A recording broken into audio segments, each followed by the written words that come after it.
Assalamualaikum warahmatullahi wabarakatuh. Yang terhormat dosen pengampu mata kuliah Sistem Pengendalian Manajemen yaitu Ibu Reskino, SE, MSc, EK, PhD, CA, CMSc, RA, CBV, CDMS. Dan kali ini perkenalkan, nama saya Dian Islamia dengan NIM belakang 042 dari kelas 5D Akuntansi. Nah, kali ini saya akan membahas materi yang telah diajarkan yaitu tentang perencanaan strategis. Oke, baik, selanjutnya apa sih perencanaan strategis itu? Nah, jadi kalau misalnya kita ngomongin perencanaan strategisnya itu seperti kayak kita lagi bikin rencana besar untuk sebuah organisasi atau perusahaan supaya punya arah nih yang jelas ke depannya. Nah, biasanya perencanaan strategis itu mirip kayak kita lagi nyiapin peta perjalanan. Kalau kita mau traveling ke tempat yang jauh, kan kita harus tahu nih tujuannya, rutenya, apa aja sih yang perlu disiapin ya kan. Nah, sama juga nih sama kayak organisasi, kita perlu menyiapkan rencana biar nggak salah arah atau kehabisan tenaga nih di tengah jalan. Nah, tanpa perencanaan strategis itu kayak sebuah organisasi itu bisa kehilangan fokus, ibarat ya kayak kapal yang nggak punya kompas gitu, akhirnya ya cuma seperti kayak terbawa arus gitu. Nah, kenapa sih perencanaan strategis itu penting? Karena di dalam dunia kerja dan bisnis itu keputusan besar itu biasanya harus punya landasan nih. Nah, biasanya itu perencanaan strategis itu jadi pegangan untuk para pemimpin organisasi. Misalnya nih, kalau misalnya perusahaan mau masuk ke pasar baru atau ngembangin produk baru, perencanaan strategis ini tuh bakal membantu mereka untuk tetap sesuai sama jalurnya. Nah, tanpa rencana, mereka itu bakal bingung mau mulai dari mana, ngarahin sumber daya kemana, atau bahkan gimana caranya bersaing sama kompetitor lain, kayak gitu. Nah, komponen utama dari perencanaan strategis itu apa aja sih? Baik, selanjutnya itu ada beberapa komponen utama yang harus diperhatiin nih dalam perencanaan strategis. Yang pertama itu ada visi misi. Nah, ini tuh kayak nyusun impian dan tujuan besar gitu ke organisasi. Misal visi itu, kita tuh goals-nya tuh apa sih, mau jadi apa. Nah, misinya itu gimana nih cara kita mencapai visi tersebut, goals tersebut, kayak gitu.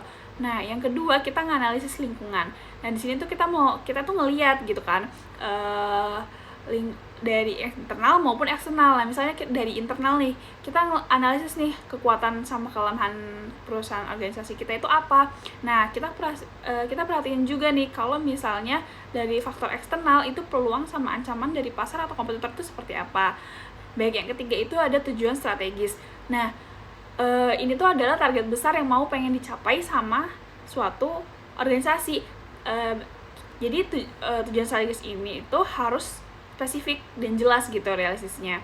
Nah, nggak bisa cuma bilang perusahaan tersebut itu yang mau sukses, tapi harus dijabarin juga secara detail. Jadi tujuannya itu apa aja detailnya. Nah, yang keempat itu adalah strateginya. Nah, bagaimana kita menggapai tujuan tersebut. Nah, ini strateginya. Nah, ini adalah cara atau langkah-langkah buat mencapai tujuan tadi. Nah, strategi ini tuh bisa melibatkan inovasi, ekspansi pasar, atau bahkan efisiensi biaya-biaya yang akan dikeluarkan. Nah, selanjutnya itu ada proses perencanaan strategis.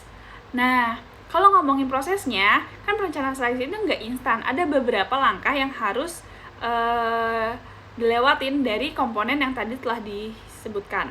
Nah, yang pertama itu tadi menentukan visi misi. Tadi apa aja langkah awal yang kita tentukan dulu, sebenarnya kita mau jadi apa sih ke depannya organisasi tersebut. Nah, yang kedua itu melakukan analisis. Biasanya yang dilakukan rata-rata oleh perusahaan dalam menyusun rencana strategis itu biasanya kita membuat SWOT. Nah, itu tuh singkatan dari strengths, weakness, opportunity, dan traits gitu. Jadi kita itu pahami gitu kekuatan kita itu apa, kelemahan kita itu apa, peluang yang bisa kita manfaatkan itu apa, dan ancaman yang mungkin muncul dari sisi internal dan eksternal kayak gitu. Nah, yang ketiga itu ada susunan strategi. Nah, dari analisis tadi nih, dari SWOT yang tadi telah dibuat, analisis SWOT, selanjutnya itu kita mulai susun nih strategi yang paling cocok untuk mencapai tujuan itu apa, kayak gitu.